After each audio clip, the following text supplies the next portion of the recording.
Hi, I am Ellie of Faye and Ellie's Book Nook, and I am back with a new video. Yay! And today I am doing something a little bit different. I'm doing a tag, but it's also a challenge for myself because it was something that I needed to be doing. As you all know, autumn is officially here. So when autumn comes, I like to do a little bit of cleaning out. I like to put all of my summer wardrobe away.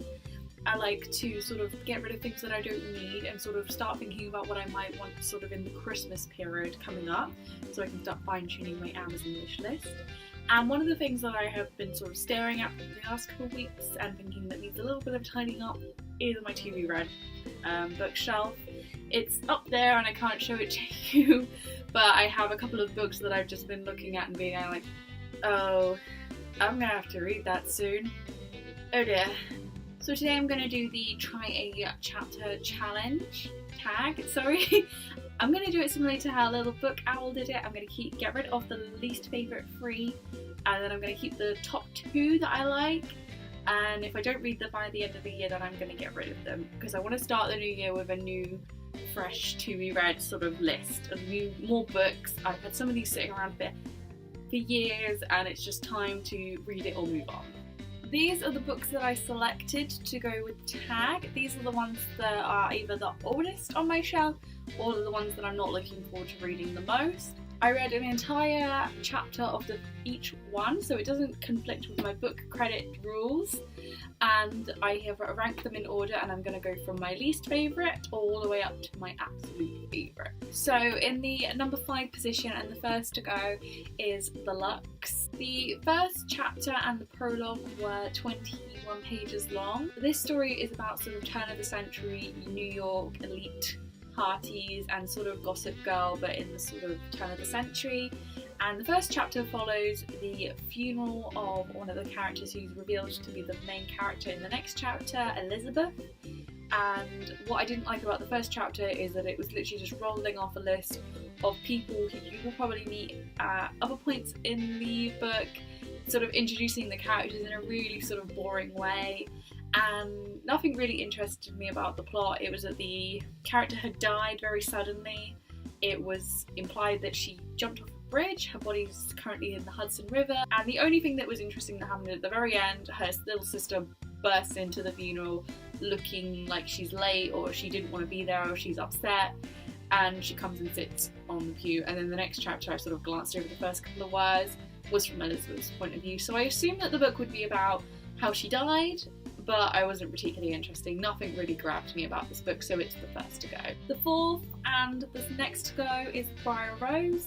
Briar Rose is a dark retelling of Sleeping Beauty. It's a Southern Gothic novel. It takes place in a southern state, in a town called Bliss, and the character Briar Rose is taking part in a Civil War reenactment when the story opens. It details a little bit about a family rivalry that her family have with the Quinn family. She also talks to her friend Rena a little bit about how, you know, life sucks because she's a teenager, but she's also having this nightmare where she wakes up at 2:19 every morning, and it's revealed at the end of the chapter that she and one of the Quinn boys fell into a mill or a well, I think, and one of them died and came back to life. And I'm going to assume it's Briar because I assume that she's Sleeping Beauty, but nothing really grabbed me. There was a bit of just like repetitiveness because it felt a bit like Beautiful Creatures crashed with the Vampire Diaries, but I assume it's just going to be a retelling. So there are better retellings of Sleeping Beauty that I want to read, so this one's going. The third and the final one to be thrown out is J.K. Rowling's The Casual Vacancy. This really upsets me because Rowling is my queen. I really hope she'll forgive me with this one. There isn't any solid chapters in this book, which is one thing I absolutely hate. Not having like a solid place for me to end my reading for the night. So I read it's set in days, we start on a Sunday, and I read all of Sunday and Monday. This book is about a local councillor in England dying very suddenly, and the sort of fallout from that.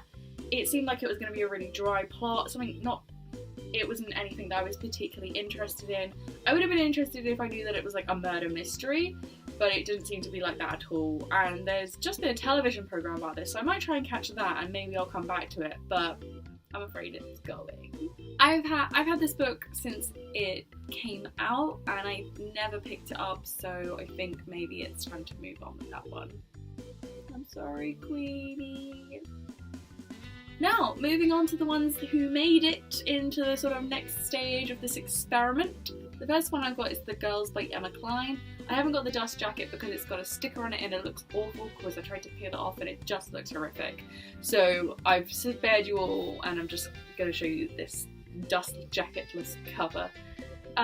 This one is about a cult and it's set in like the very end of the 60s, and I've been wanting to read a book about cults for a while because I find them really fascinating, which is why I picked this book up. The prologue is about 2 pages long and it was just the main character seeing the girls who make up the cult for the first time in a sort of park on a Sunday afternoon. Very sort of like free love, they're sort of just dancing around looking very hippie and cool.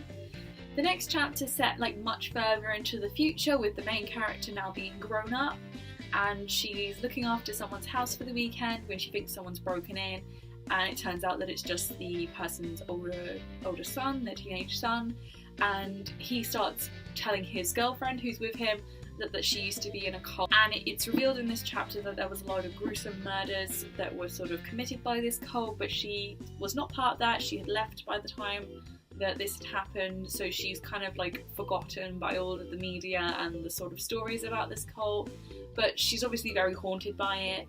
So I was really excited to see where that was go because that sort of pulled me back in. I was kind of put off because it's in a first person narrative and I really don't like a first person narrative, and the sort of weird time jump, but it seems to be going back to the 60s and I think that's where most of the plot will stay. So yeah, I've decided to give that one a go. And finally, the one who's staying around is The Prisoner of the Inquisition. The main character is Zarita, I believe I'm saying that right. She is the daughter of a magistrate who finds herself accused by the Spanish Inquisition. And the first chapter was just really short and sweet. It was only a couple of pages long. It was about Zarita was walking to a church to pray for her mother and her baby brother who'd just been born, and a figure is watching her from afar. And then the chapter ends and I was like, oh whoa, I nearly started reading the next chapter and I was like, whoa, I'm only doing one. So that was sort of a sure sign to me that I was going to enjoy this book. It's relatively short and I'm actually surprised it's one of my lowest Goodreads ratings, so I'm going to keep it around just to be sure. So these are the 2 books that I've decided to save. If I have not finished them by the 31st of December this year, they will automatically be gone. I will not give it a second thought. I will just get rid of them. These books are not so lucky and they will be going. I will be donating them at the first available opportunity, and I'm really sad to see them go because they've been around for so long. They feel like a part of my home, but I think it's time for someone else to enjoy them. I think it's time to let go.